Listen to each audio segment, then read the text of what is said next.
Une page culturelle avant de refermer ce journal. Un prix littéraire récompense cette année la meilleure innovation pendant le confinement. Il a été décerné à un ouvrage collectif paru aux éditions Albiane, le Décameron 2020. Il rassemble plus de 200 textes écrits par 140 auteurs. Présentation Caroline Ferrer et Franck Rombaldi. En mars dernier, le confinement général figeait le temps, mais pas l'imagination. Pendant le confinement, c'était très très beau parce que j'avais l'impression que la mer était beaucoup moins polluée. Il n'y avait pas un bateau, pas un avion, pas une voiture, c'était extraordinaire. Moi, je trouvais ça extraordinaire. Comme 140 auteurs, Robert Colonne à Distre y a participé au Décameron, un projet qui fait référence à l'œuvre de Boccace, rédigée pendant l'épidémie de peste à Florence. L'écrivain livrera 7 contributions, publiées initialement sur le site des éditions Albiane. D'une part parce que je trouvais que c'était stimulant ce confinement, que c'était une période qui était propice à la création, et d'autre part parce que participer à ce projet, c'était créer du lien en quelque sorte, reconstituer une communauté humaine dans une société qui en était privée, quoi.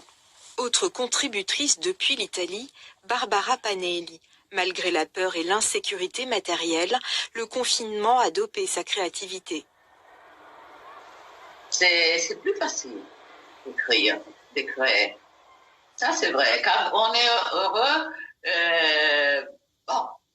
on est heureux et il manque quelque chose pour écrire, pour aller au fond des choses, aller soit dedans, vraiment au fond. Et parce que le talent n'attend pas le nombre des années, certains contributeurs sont très jeunes. Pour Antoine, 16 ans, le projet a été l'occasion de faire connaître ses poésies. J'écris souvent, après, c'est pas forcément... des fois, c'est juste des images qu'on met ensemble. Je parle des déchirements qu'il peut y avoir dans la vie, mais qui peuvent toujours permettre, à la fin, une union, et c'est ça le plus important. Des textes en corse qu'il met aussi en musique. L'un d'entre eux sera d'ailleurs repris par le groupe Diana di l'Alba. Al di là di un nostro mondo in filo, al di là di tutte nostre ride, al di là di nostre ferite, ci ne sta uguale, al di là di nostre ferite, ci ne sta uguale. Et ce Décameron 2020 s'inspire dans le principe de l'œuvre de l'auteur italien Boccace. Bernard Biancarelli, directeur de publication aux éditions Albiane, revient sur cette initiative dans un entretien accordé à Caroline Ferrer. Et pour nous parler du Décameron qui vient de recevoir le trophée de l'édition dans la catégorie Innovation pendant le confinement, nous sommes justement avec Bernard Biancarelli. Bonsoir. Alors, en quoi consiste le Décameron ? Alors, le Décameron, c'est le résultat d'une expérience exceptionnelle qui a eu lieu pendant le confinement. Et nous avions ouvert notre blog à tous ceux qui voudraient profiter de cette période pour écrire et pour lire aussi, puisque c'est un blog de lecteurs. Et donc ce livre vient de paraître, enfin, avec 140 auteurs, 220 textes, et le projet et le livre ont été récompensés par ces trophées qui sont exceptionnels à plus d'un titre, parce que justement c'est en gros, si on peut dire, le plus beau livre du confinement, sorti du confinement. Voilà. Alors pourquoi le Décameron ? De quoi s'agit-il ? Expliquez-nous, pourquoi cette appellation ? Alors le Décameron, ça vient, en réalité l'idée est copiée à Jean Boccace, Boccaccio, qui est un auteur, c'est un des plus grands livres du Moyen-Âge. Le Décameron, c'est 10 personnes qui, pendant la peste à Florence, se réunissent et pendant 10 jours se racontent chacun une histoire, ce qui fait 100 histoires.